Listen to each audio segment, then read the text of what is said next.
available.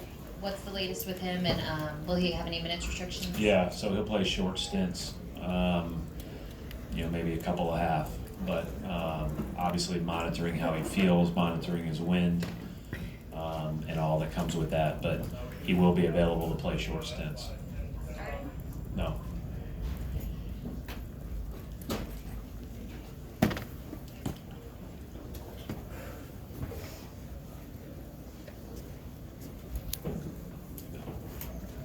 Hi, Brett.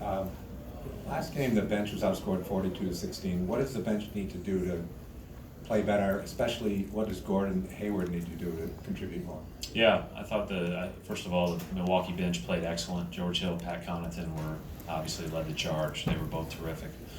And then from the standpoint of ours, I just think we need to be. I thought we went through a couple of phases in the game where we probably weren't as organized as we needed to be, and getting as good of looks as we needed to.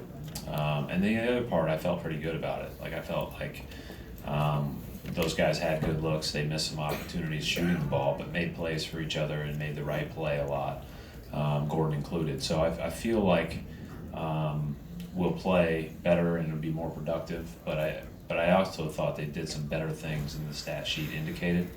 But clearly, Connaughton and Hill made a huge difference in the game. Jeff Zogate, USA Today. Brian, players are stepping further and further outside the three-point line. Yeah. Lopez will take 30, 35 footers. How is that impacting how you defend? And once a player gets across half court, what is too far of a shot, or what are you willing to live with? Yeah, it's a good question. I think it depends on the player. I think it depends on, you could get into the numbers with 28 footers versus 24 footers and what their efficiency is and all that stuff. But, we're not just dealing with those guys shooting, in a horse game, walking down the floor or spotting up, right? We're also dealing with the fact that, they've got the guy in the middle of the floor with the ball who generates all this need for help. And so the appropriate amount of help is the big challenge against these guys, because, when you're not big on Giannis, then he can get downhill, and he gets downhill and scores or gets fouled often. And then, when you are, you've got to do a great job of trying to keep the ball in front with bigger guys. But it all starts with their ability to get downhill. If they didn't have threats at the rim, it'd be a lot easier to guard these long 3-point shooters. But Giannis is one, Bledsoe's one, George Hill was one the other night. On down the line, that really makes a difference. Hey Brad, Tom Lyden over here to your left. When you make the decision on Marcus, how much do you take into account the intangibles that he brings? That, all right, he may not be able to give us 10, 15 minutes, but in those short stints, he can give us what we think we really need from him. Yeah, whenever you have Marcus available, you start with the intangibles, I think. And yeah, that's the number one thing. I think the things that I'm looking at, Tom, are who he best accentuates on our team. Obviously there's going to be matchups where we're going to want him to come in and guard Middleton some and those type of things, but it's also about who we think he plays best with on our team and trying to balance that out appropriately in his minutes. But there's no question he's excited to be back. People are going to be excited to have him back. And that should give us a good lift. There's always a lot of talk about how Al's steady presence on the court at both ends really helps you guys a lot, but Yeah. He's also a pretty steady guy off the court. I was just curious over the last couple of years if there's any instances where he's, whether it's during the playoff run last year or at times this year, he's really kind of helped steady you guys from that perspective. No, all the time, and he's really done a good job defensively at the start of this series, and he's been one of the best defenders I think in the NBA over the last few playoffs. Just his versatility, his ability to guard different guys. He gets assigned to the best guys a lot.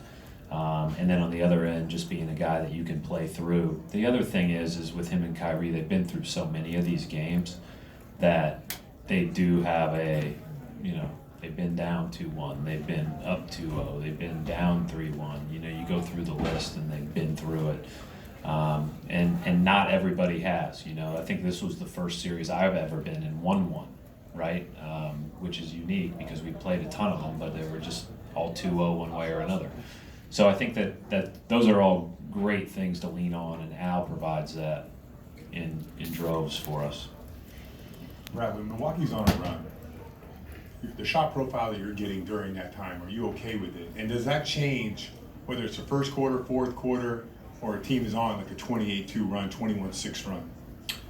Yeah, I mean, you want great shots all the time, and great shots, layups, threes, and free throws, right, or drawing fouls. But, you know, they're hard to come by against these guys. And I thought some of our best possessions the other day ended up in long twos because they were pump fake, pull up, and wide open. And it was a really good shot. It was a really good possession. And it was just, you know, those were the best shots that you could generate on those possessions after multiple paint attacks. And so sometimes that's the case. That's a real credit to them.